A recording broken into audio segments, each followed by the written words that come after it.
Oh, we are about to show you guys a cow with one of the biggest scratches and a massive pus square on her hoof like I've not seen in a long time. So let's get into this trim and let's see this cow and how her hoof just explodes.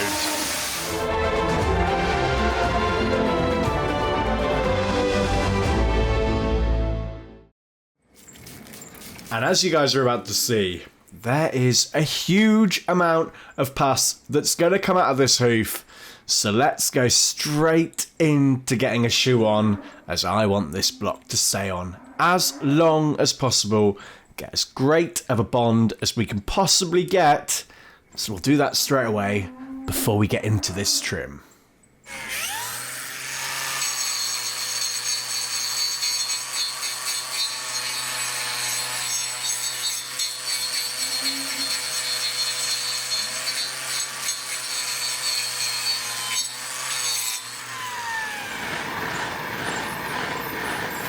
I'm hoping there's some paper towel in behind somewhere in a minute.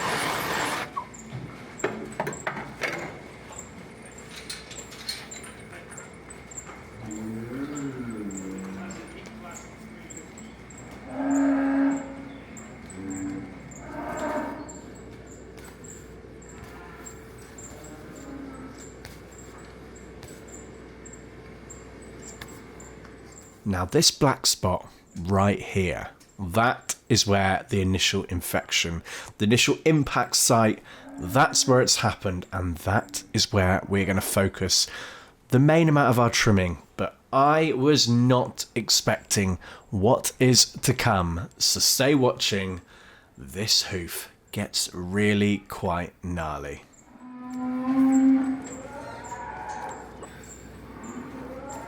Grab some Sally from the truck. You can actually see right now this is starting to open up. Now this is not claret that's running out, this is just pus and infection, and it's all mixed together and it's caused what you can see running out here now. So we've not made her bleed, this is just all the infection built up with the pressure underneath this hoof, and as I press on it, as we trim a little bit more, you'll see it'll run out for a little bit and then it'll stop. So if we wipe it, it will all go. It just looks a lot worse than it is as we're getting into this video. This is running out.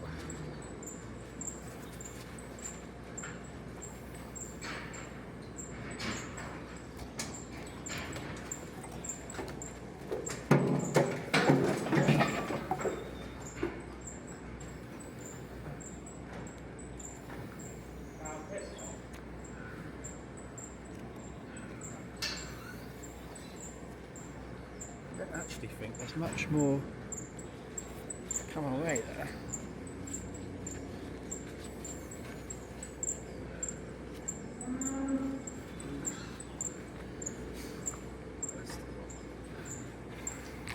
And now you can see just how big of a cavity is really in this hoof, and we are trying to be as delicate as possible. We do not want to be touching the corium. We don't want to be touching anything that is going to cause this cow any harm or to feel any pain. So we'll just slowly dab away. We're going to drop the height with the grinder. Now this may look a little bit nasty, but I promise you it really isn't.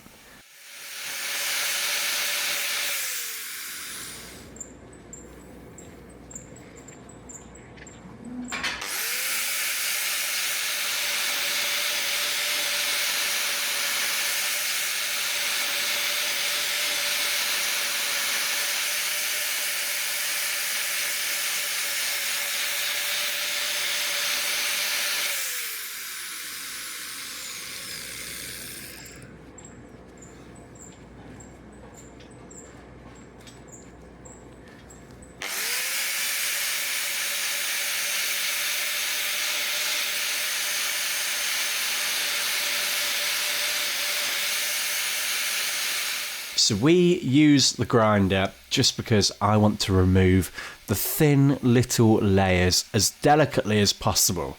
And by using the grinder, I can take it off at a millimetre at a time. And as you can see right here, as I'm going with my knife, it's made this trimming so much easier than I was finding it before. So it allows us to not use too much pressure because we've removed little bits at a time. And it enables us to just be that little bit more delicate with the knife and to remove it with us having to use very minimal force to get through what is now a very thin layer of hoof.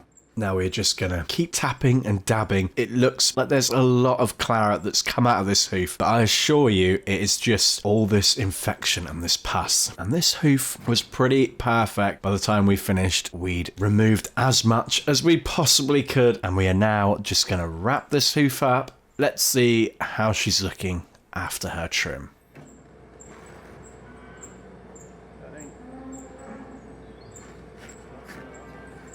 Right, so that was cow 5883. I'm just seeing if I can find her.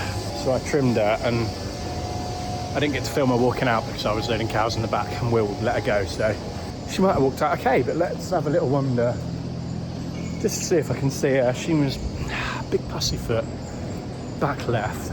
These are all robot cows, auto scraping, lovely sawdust beds. Beautiful shed, really. It's old, but it was very well made when it was built. Here she is, look. Right, let me turn you around.